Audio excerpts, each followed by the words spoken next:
हुकूमत का ये मानना है, हमारा ये तज्जिया है और हमारी ये राय कि चीफ इलेक्शन कमिश्नर जो हैं वो इस वक्त अपोजिशन की ज़ुबान बोल रहे हैं और इस मकसद के लिए और ईवीएम को जिस तरीके से डिस्क्रेडिट करने के लिए एक मुहिम चलाई जा रही है, जिस तरीके से वो मुस्बत जो मटेरियल था उसको एक्सक्लूड किया गया, उससे ये साफ ज़ाहिर हो रहा है कि चीफ इलेक्शन कमिश्नर जो हैं वो जो रिफॉर्म्स, जो इस्लाहात हुकूमत लाना चाहती है उसके वो किसी मकसद के तहत उसके मुखालिफ हैं। यहाँ पर मैं जो दूसरे दो मेंबरान हैं इलेक्शन कमीशन के, उनसे ये कहना चाहूँगा कि आप आगे बढ़िए और इलेक्शन कमिश्नर साहब के जो फैसले हैं उनको खुद रिव्यू करिए।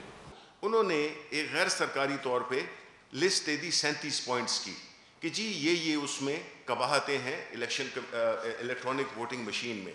अब एक तो ये था कि जो उसको अगर हमने जब तजिया किया तो उसमें ज़ाहिर ये हुआ कि जो 27 पॉइंट्स थे उन 37 में से वो 27 पॉइंट्स इलेक्शन कमीशन की अपने ख़िलाफ़ एक चार्ज शीट थी। उन्होंने इलेक्शन कमीशन की जो इनकैपेसिटी है उसको उन्होंने हाईलाइट किया। इलेक्शन कमीशन वो बिल्कुल इंटरेस्टेड ही नहीं है, वो टाइम को गुजारना चाहते हैं जिससे कि एक वक्त ऐसा आ जाए कि कहें कि जी बात तो ठीक है लेकिन अब हमारे पास टाइम नहीं है। ये बात टालना चाहते हैं 2028 पे और वो हम करने नहीं देंगे।